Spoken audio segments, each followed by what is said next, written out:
Israel Iran war, Hezbollah का Benjamin Netanyahu के घर पर हमला, नहीं मालूम कहाँ हैं Israeli PM. Israeli PM Benjamin Netanyahu के घर पर हमला हुआ है।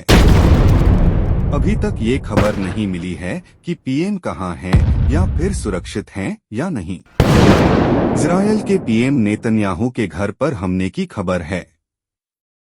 अभी स्पष्ट नहीं है कि पीएम इस वक्त कहाँ हैं। इस बीच सीजरिया में उड़ रहे जंगी जहाज और हेलीकॉप्टर उड़ रहे हैं। इजरायल एक साथ कई मोर्चों पर जंग लड़ रहा है। लेबनान में हिजबुल्लाह तो फिलिस्तीन में हमास से युद्ध लड़ रहा है। हिजबुल्लाह चीफ हसन नसरल्लाह को मारने के बाद अब इजरायल ने हमास चीफ याह्या सिनवार को भी मौत के घाट उतार दिया है। चाहे हमास हो या हिजबुल्लाह, दोनों पर इजरायली सेना कहर बनकर टूट रही है।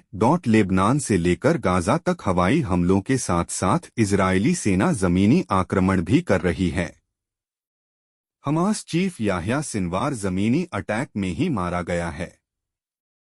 याह्या सिनवार को मारकर इजरायल ने 7 अक्टूबर 2023 वाले अटैक का बदला लिया है। हमास ने उस अटैक में 1200 इजरायलियों को मार गिराया था और कई को बंधक बना लिया था। तब से ही इजरायल हमास जंग जारी है। वहीं ईरान के दम पर कूदने वाला हिजबुल्लाह भी इजरायल को लगातार आंखें दिखा रहा है। साउथ गाजा में याह्या सिनवार को मारने के बाद भी लग नहीं रहा कि हमास इजरायल युद्ध अभी खत्म होगा। बेंजामिन नेतन्याहू ने साफ कह दिया है कि अभी जंग खत्म नहीं हुई है, बल्कि यह जंग खत्म होने की शुरुआत है। उन्होंने हमास को अल्टीमेटम दे दिया है कि अगर वे हथियार रख देते हैं और इजरायली बंधकों को छोड़ देते हैं तो इजरायल उनकी जान बख्श देगा।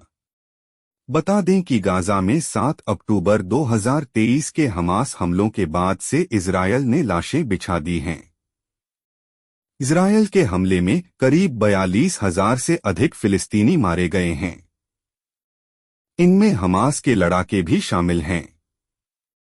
तो चलिए जानते हैं लेबनान से फिलिस्तीन तक जंग में क्या है लेटेस्ट अपडेट। इजरायल ईरान युद्ध लाइव, नेतन्याहू के घर पर हिजबुल्लाह ने किया अटैक।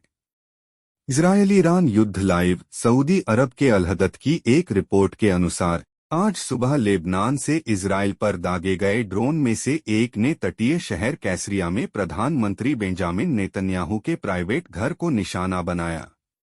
सोशल मीडिया पर पोस्ट में यह भी दावा किया गया है कि हमले में जिस इमारत को निशाना बनाया गया वह नेतन्याहू के घर का हिस्सा था।